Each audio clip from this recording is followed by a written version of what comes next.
In the 1930s, the British government, with Neville Chamberlain as a Prime Minister, chose to follow a policy of appeasement towards Germany. This was for a number of reasons, including the cost, the legacy of World War I, the demonstrations of fascist powers in the Spanish Civil War, and the fact that many people believed that Germany was treated too harshly by the Treaty of Versailles. Some historians argue that the legacy of World War I was the most important reason. Yet there are also other significant factors such as cost, the sympathy for Germany, and the impact of the Spanish Civil War. The purpose of this video is to argue that the demonstrations of fascist powers in the Spanish Civil War was the most important factor towards Britain appeasing Germany in the 1930s. One factor which was important in the British government appeasing Germany in the 1930s was the legacy of World War I. World War I was the first war in which Britain had been involved in warfare other than naval or wars using cavalry and muskets. Now it was trench warfare. The experience of the horrors of war can be seen in Wilfred Owen's poem Dulce et Decorum Est. This was important as nobody wanted to repeat the horrors of trench warfare and the effect war had on soldiers and civilians. The war wounded 1 million British men and killed 750,000 on the front. This was important as it meant that Britain didn't really have the manpower to go into another major war.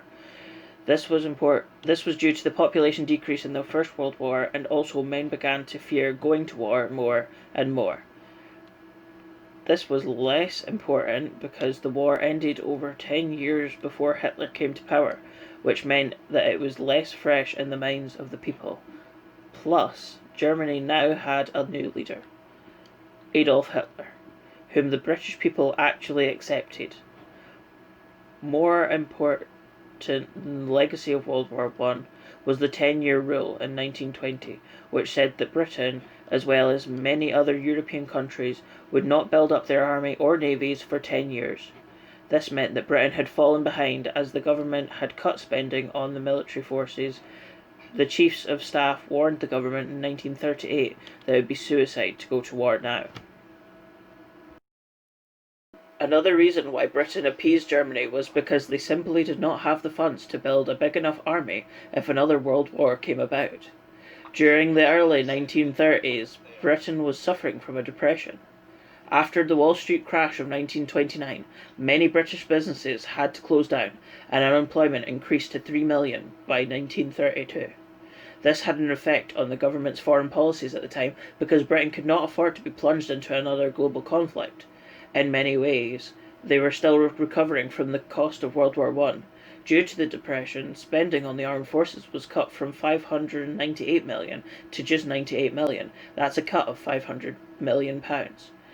They could not afford to develop new technologies or mass-produce weaponry, planes or uniforms. This was important because it meant that, if Britain was to go to war, they would struggle to meet the demands of modern warfare. Yet, the country could acquire funds, weaponry or men from other countries that are in the Empire. This makes it less important than the legacy of World War I, as funds could be gained in emergencies. Even gas masks were in production as early as 1937. Yet another factor which led to the British government following a policy of appeasement was that the British people believed the Treaty of Versailles treated Germany too harshly. The Treaty of Versailles stopped Germany unifying with Austria in the fear of the possibility of a German superstate. It also made Germany pay bills to the victorious Allies to a total sum of £6.6 billion. The treaty and other factors also meant that Germany was surrounded by small countries owned by the Allies. Lloyd George wrote, "I cannot conceive any greater cause of war than the German people should be surrounded by a number of small states." Appeasement and the Road to War, David Armstrong, Elizabeth Truman, page 9. This was important because it meant that Germany was seen as being unfairly treated. Even Chamberlain said that Hitler was a man who could be trusted after meeting with him in Munich. Perhaps what was more important than the public opinion regarding Germany was the fear of another war. For example, the British people wanted peace. They would not have supported a war in 1938. Evidence from for this comes from peace ballots in 1936. Therefore, people opposed a war. To some extent, it was to do with sympathy for Germany, but more importantly was fear of war. This was exacerbated in 1936 by the Spanish Civil War. A final reason why Britain followed a policy of appeasement towards Germany in the 1930s was the demonstration of fascist powers in the Spanish Civil War. The Spanish Civil War was a war which lasted 3 years from 1936 to 1939, and the participants were the Nationalists, led by Francisco Franco, with the help of the German army and the Luftwaffe, led by Adolf Hitler, and the Italian army, led by Benito Mussolini.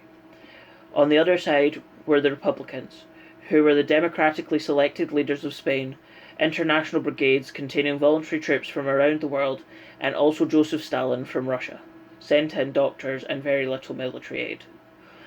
So if you balance up the two sides, it looked like the nationalists will win. And they did. This was important because the war was documented and pictures were ending up in newspapers and TV adverts. It also showed the British people how powerful Germany and her allies could be if the Second World War involved both them and Britain. Yet there was no loss numbers, however, therefore the Britain didn't have as much worry. This was more important.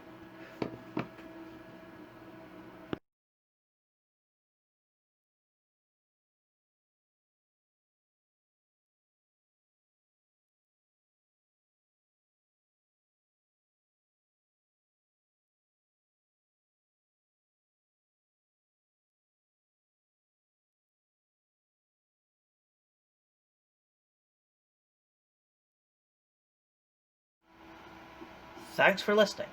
Bye.